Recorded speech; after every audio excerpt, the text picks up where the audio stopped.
လူမှန်ရင်စီးဆိုတာရှိရတယ်လောကမှာရှင်သန်နေထိုင်တဲ့အခါတယောက်နဲ့တယောက်မတူညီတဲ့ပတ်ဝန်းကျင်မတူညီတဲ့စိတ်နေစိတ်ထားတွေရှိကြပါတယ်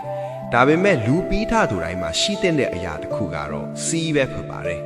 ဒီစီးဆိုတာဟာကိုယ့်ကိုယ်ကန့်တတ်ချုပ်ချယ်တာမျိုးမဟုတ်ပဲကိုယ့်ရဲ့တန်ဖိုးနဲ့ဂုဏ်သိက္ခာကိုမြင့်တင်ပေးတဲ့အရာဖြစ်ပါတယ်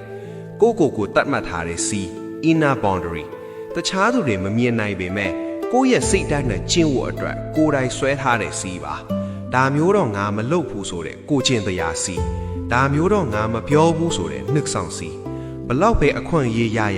မတရားတဲ့အရာဆိုရင်ညင်းပယ်နိုင်တဲ့စိတ်ဓာတ်သူတစ်ပါးအပေါ်ထားရှိရမယ်စီး social boundary ရင်းနှီးသည်ဖြစ်စေမရင်းနှီးသည်ဖြစ်စေတစ်ဖက်သားရဲ့လွတ်လပ်ခွင့်နဲ့ပုံကိုယ်ရေးရာတွေကိုလေးစားခြင်းပါတခြားသူရဲ့စိတ်မချမ်းသာစရာကိုဟာတာလုပ်ပြီးမစနောက်ခြင်းခွေးပြုတ်ချက်မရှိပဲသူတစ်ပါးရဲ့ပိုင်ဆိုင်မှုနဲ့လျှို့ဝှက်ချက်တွေကိုမထိပါခြင်းရင်းနှီးတာပဲဆိုတဲ့အကြောင်းပြချက်နဲ့အာနာမှုကင်းမဲ့စွာမပြုတ်မှုခြင်းစီးရှိတဲ့သူဟာအများအလယ်မှာလေးစားမှုကိုရရှိတယ်လို့ကိုယ့်ကိုယ်လည်းယုံကြည်မှုအပြည့်နဲ့ယက်တည်နိုင်ပါတယ်စီးမရှိတဲ့လွတ်လပ်မှုဟာဖျို့ဖျဲဖြစ်မှုကိုပဲဥတည်စေပါတယ်ကျွန်တော်တို့ဟာ